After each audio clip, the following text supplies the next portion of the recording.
ಕರ್ತನೀಯಂ ಎನ್ನುವಂತಹ ಕರ್ತವ್ಯವನ್ನು ಹೊತ್ತು ಈ ಭೂಮಿಯಲ್ಲಿ ಕೃಷ್ಣ ಎಂಬ ನಾಮದಿಂದ ಆವಿರ್ಭವಿಸಿದವನು ನಾನಿದ್ದೇನೆ.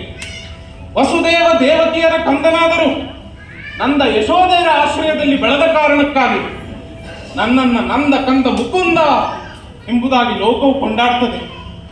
ಮಾಗಧನ ಉಪಟಳದಿಂದ ಬೇಸತ್ತು ಅದುರಿ ಚದುರಿ ಹೋಗಿದ್ದಂತಹ ಯದುವಂಶವನ್ನೆಲ್ಲ ಒಗ್ಗೂಡಿಸಿ ಅವರಿಗೆ ಸುಭದ್ರವಾದ ನೆಲೆಯನ್ನು ಕಲ್ಪಿಸಬೇಕು ಎಂಬ ಕಾರಣಕ್ಕಾಗಿ ಸಮುದ್ರದಲ್ಲಿರುವಂತಹ ಕುಶಸ್ಥಳಿಯನ್ನ ಮೇಲೆತ್ತಿ ಸುಂದರವಾದ ದ್ವಾರಕಾ ನಗರದ ನಿರ್ಮಾಣವನ್ನು ನಾನು ಮಾಡಿದ್ದೇನೆ.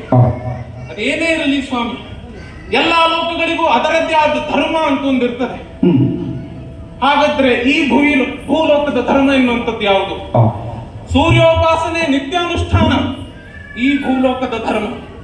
ಯಾಕೆಂದರೆ ಜಗಚ್ಚಕ್ಷುವಾದಂತಹ ಸೂರ್ಯನಿಂದಲೇ ಪ್ರಪಂಚದಲ್ಲಿರುವಂತಹ ಜೀವಿಗಳಿಗೆ ಚೈತನ್ಯ ಎನ್ನುವಂಥದ್ದು ಬರ್ತದೆ.